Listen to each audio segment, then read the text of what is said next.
Strength, power, speed are attributes of the body as well that we need to respect, and we have to train them in an order. There is a process by which we gain these things that works for our body, and a process by which we're going to leave gains on the table. And gains, I purposely mean that in terms of health and of performance in life and in sports, if we were looking at it that way. So strength, power, speed. Strength is moving heavy weights slow. Power is moving very light weights fast. Speed is usually like a top speed, like using body weight, or it's like, generally speaking, jumping or sprinting.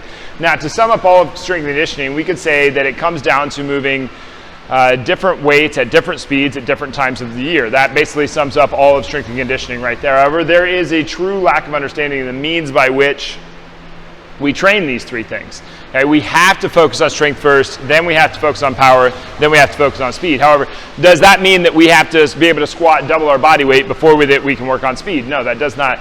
That's not what that means. And in the strength world, that is a very common dilemma. Is like, well, do we need to actually do this? No, that's silly. We can do these.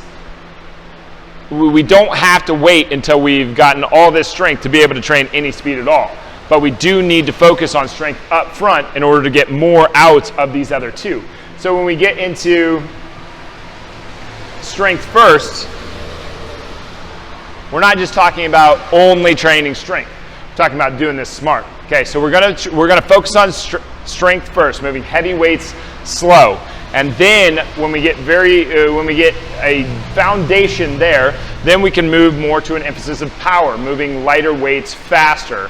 But we're not going to leave this off the table. We're still emphasizing this because we haven't become masters of this. So we still have to emphasize this while we're gaining more power movements into our program, right? So once we get that, then we can build upon what we've gotten here in order to get speed. Now, if we take this a step further and we look at this as a spectrum, okay, you have the top of the spectrum here, and you have the bottom of the other side of the spectrum here. Most of our time is probably going to be spent on the outer edges of strength and speed, not in the middle with power. We're not going to spend a ton of time in here. We're going to spend more time right in this general category and in that general category. Why?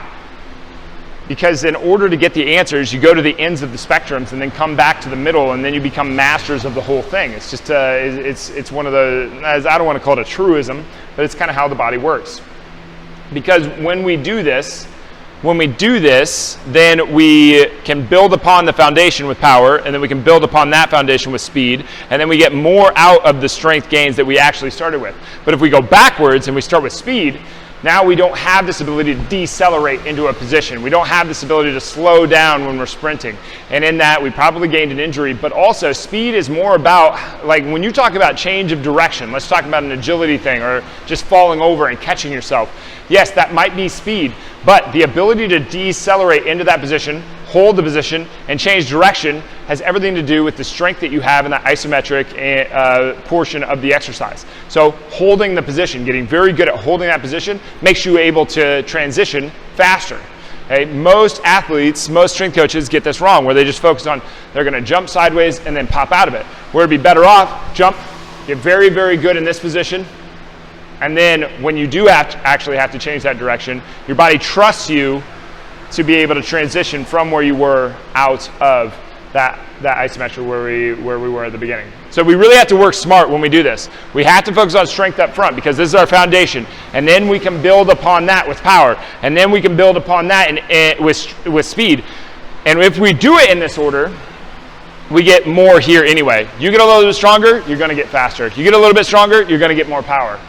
But eventually we're going to top this out. So this will feed itself if you do it in order. If you go the other direction, you're in for a rude awakening because it doesn't work very well that way.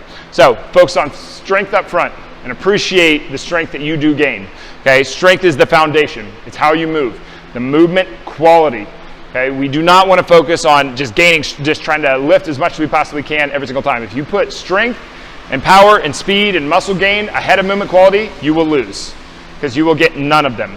Okay? If you put movement quality first, you will get all these. But they go in this order.